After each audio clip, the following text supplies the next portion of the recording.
वाराणसी शंखनाद न्यूज 12 नवंबर पाणिनि कन्या महाविद्यालय के सभागार में केंद्रीय संस्कृत विश्वविद्यालय नई दिल्ली एवं पाणिनि कन्या महाविद्यालय के संयुक्त तत्वावधान में लीलावती ग्रंथ एवं वैदिक गणित की 10 दिवसीय कार्यशाला के अंतर्गत आज 7वें दिन घन क्यूब के संबंध में न्यूटन के सूत्र से भास्कराचार्य के सूत्र की समतुल्यता स्थापित की।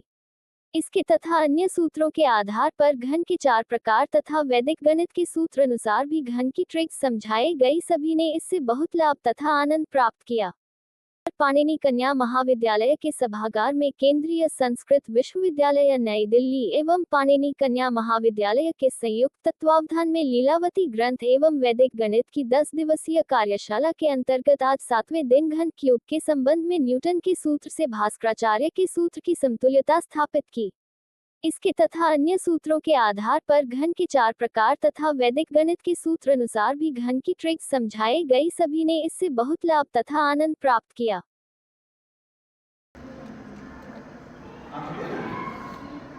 उसके बाद ये भी 3 गुणे 4 गुणे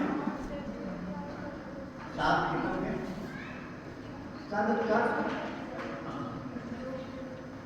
कितने हो गए?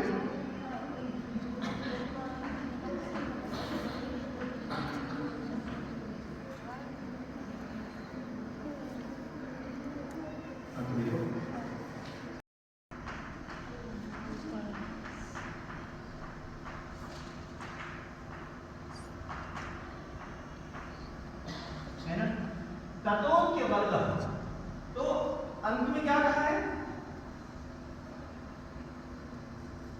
अंत में क्या कहा है? अंत किसको कहा है?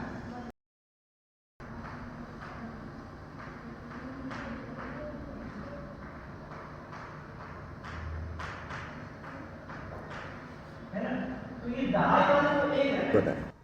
जी, मैं आचार्य नंदिता शास्त्री, पाणिनि कन्या महाविद्यालय वाराणसी। आज किस तरह का यहाँ कार्यशाला आपके विद्यालय में हो रहा है और इसका क्या उद्देश्य है?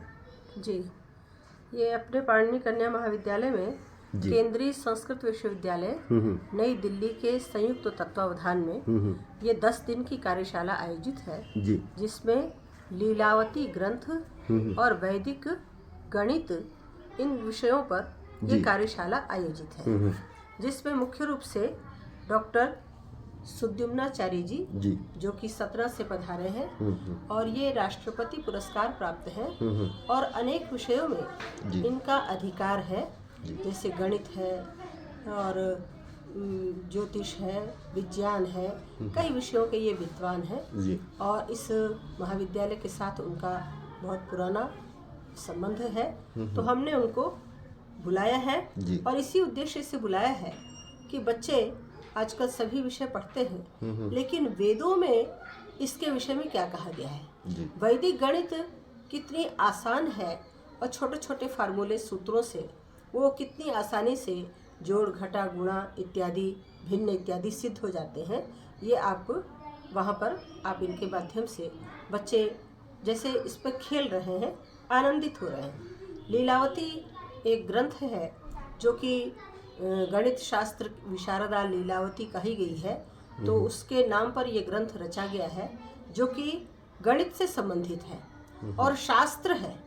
तो हमारे संस्कृत के शास्त्रों में हर सभी विषयों का उल्लेख मिलता है, जिसमें गणित का भी विस्तृत उल्लेख मिलता है।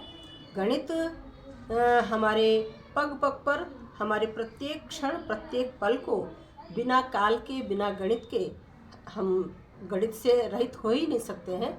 इसलिए सबके लिए अत्यंत आवश्यक यह विषय है, चाहे कोई संगीतज्ञ हो, लय है, सुर है, सबके पीछे ये गणित है।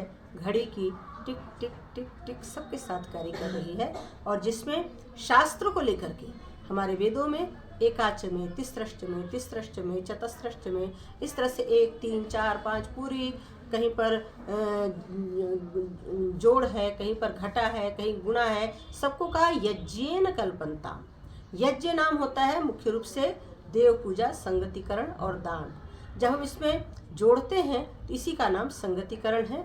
2 संख्याओं को जोड़ने का नाम ये यज्ञ का एक अंग है संगतिकरण यानी जोड़ना, और यज्ञ का ही एक अंग है दान यानी भाग करना, यानी उससे हटा देना, तो ये यज्ञ का ही अंग है। और देव पूजा, आप जो भी अंक हैं वो हमारे लिए देव के समान हैं, उनका हम पूजन करेंगे, तभी उससे शून्य से लेकर के अनंत तक की संख्याओं का परिज्ञान होता है। शून्य ये आकाश है, ओम खम ब्रह्म, इस ख शून्य आकाश से लेकर के ब्रह्म अनंत तक, परमेश्वर तक का, ब्रह्म से ब्रह्मांड तक का, ब्रह्मांड से ब्रह्म तक का ज्ञान होता है। और इसलिए ये शास्त्रीय विषय है, वेदों का विषय है, जिसे हमें जानना चाहिए। और बच्चे इसमें बहुत रुचि ले रहे हैं। और जहाँ भी जिस भी कॉलेज में, विश्वविद्यालय में सूचना दी गई, वो बहुत ही इससे प्रसन्न हुए। और उन्होंने कहा बड़ी बड़ी यूनिवर्सिटी में लीलावती ग्रंथ पर कार्यशाला या कोई शास्त्र पढ़ाया नहीं जाता है, आपके महाविद्यालय में इस चीज़ को यह आपने आयोजित किया है, यह अपने आप में बहुत बड़ी बात है और बहुत बड़ी इसकी विशेषता है। कै दिवसीय कार्यशाला है ये? जी 10 दिन की कार्यशाला है। आज प्रथम दिवस है? आज प्रथम दिवस नहीं है जी। ये, इसका आरंभ 6 नवंबर से हो चुका था। अच्छा। और आज इसका हम देखेंगे 7वां 8वां दिन है।